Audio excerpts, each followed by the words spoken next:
Some harmonica players sound great at everything they play. I think the biggest thing is timing. So timing, as in having a strong sense of rhythm and being able to control the rhythm and the feel and the groove, is probably the most important thing for you as a musician to sound good. Today I want to give you my top 10 tips to instantly improve your timing on harmonica. I really recommend watching the whole video because you don't know which tip is going to apply to you. Number 1 is relax. I know everyone says this, it's so hard. If there was one thing with playing any musical instrument, harmonica's the same as everything else. If you can just relax when you play, your playing is going to sound more relaxed and you'll have more control. Like this.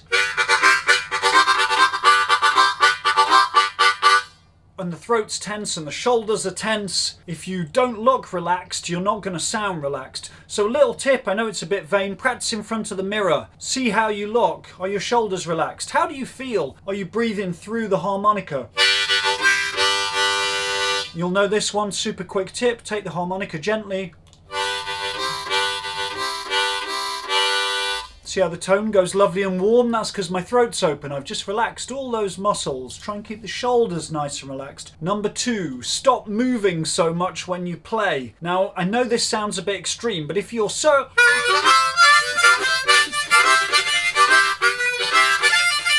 If you're moving so much that it's throwing you out of time, you might just have to dial that back a little bit and start a bit static. Now, I'm not saying just stand there and don't move at all, be a statue, but make sure you're in control of your movement. So just trying to relax and get that nice middle ground.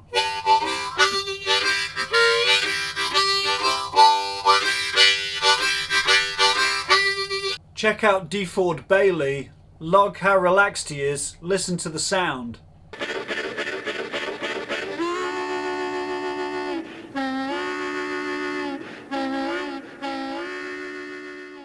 Number 3, stop thinking of the harmonica as only a melody instrument. Instruments like the saxophone and clarinet can only play single notes. The harmonica was designed to play chords. Any way you blow is a chord. We have some draw chords available. So we have the unique ability to play melody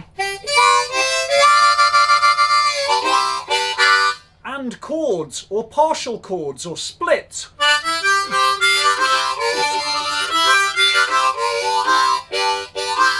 So if you're stuck into a routine of only playing licks and melodies, maybe take it back to basics, learn some chord rhythms.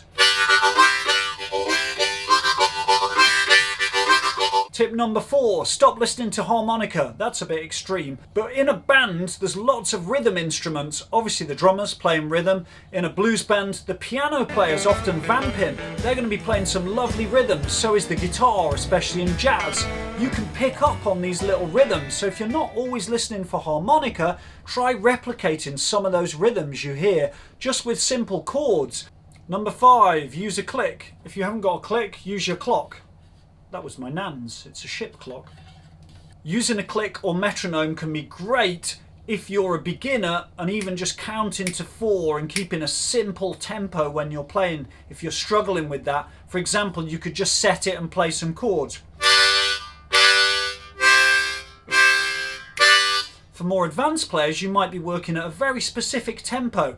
Say your band plays a shuffle around, I don't know, 142 BPM, and you keep finding you're really speeding up or slowing down. This probably isn't going to happen in blues because we're very flexible with the time, but you might want to set up a time. Little tip for blues players, set the click on 2 and 4.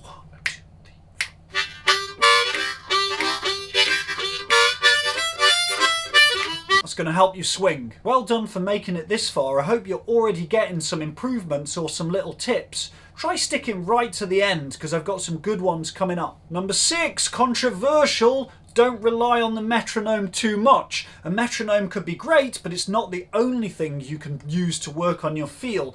Playing along to music with a good feel is a wonderful thing to do. Finding drum grooves, loops, playing along to backing tracks when you're conscious that you're working on your rhythm is a really fantastic thing to do. So I would say create a playlist of useful backing tracks that have the rhythms in it that you want to get better at. I could be playing a country blues,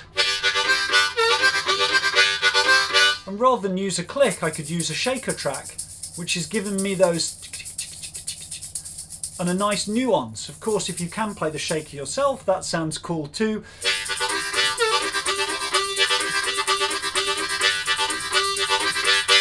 So in loops and backing tracks there's going to be more nuance and rhythmic information which a metronome can't give you, although new metronomes are quite fancy and you can set them to do a lot of different things. But backing tracks and music is a quick shortcut to get a great feel to play along to. Here's the legendary composer and jazz musician Chick Corea with some advice on rhythm. What you do is you take that as a model, and for the first step in practice is try to duplicate it. Just mimic it completely. See if you can find out by mimicking it what the points in it are that you like technically, and you can mimic it.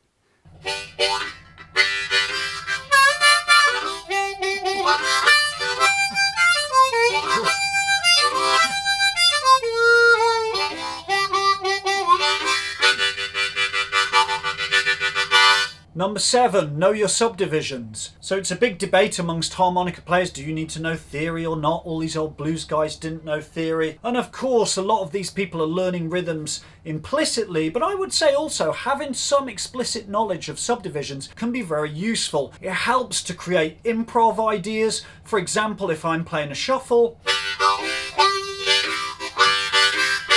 I might want to put straight 16ths over that.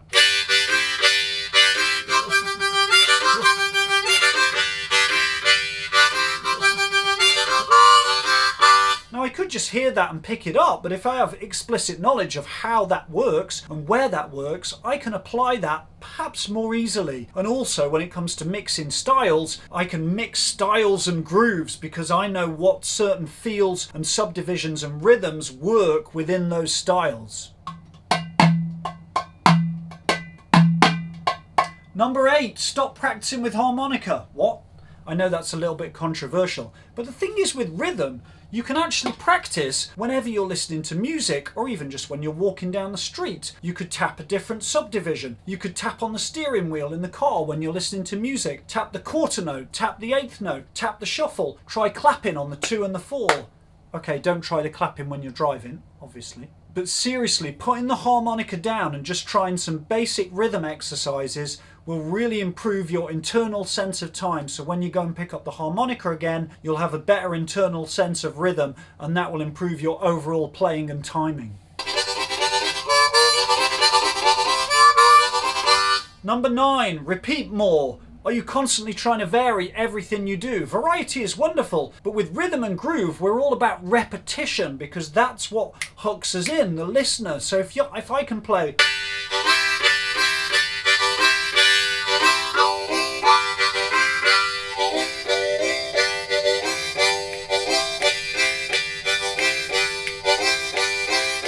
So the thing that's hooking people into that is the regularity, and that I can feel a strong sense of pulse. So if your playing is so varied that you don't feel there's enough of a rhythmic hook for people to be able to latch onto, maybe just simplify things. Take a couple of simple patterns.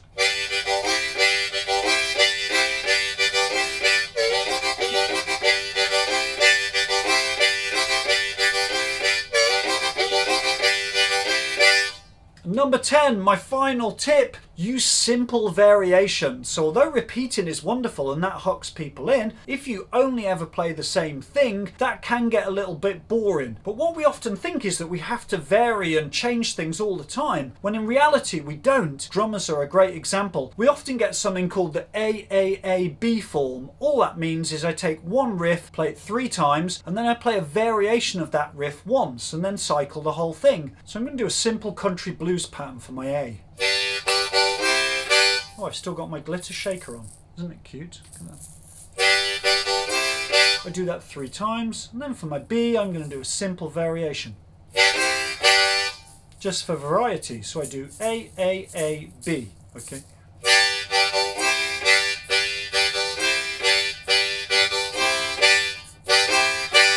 I don't know if that was my B before, but it sounds cool. Let's do it again.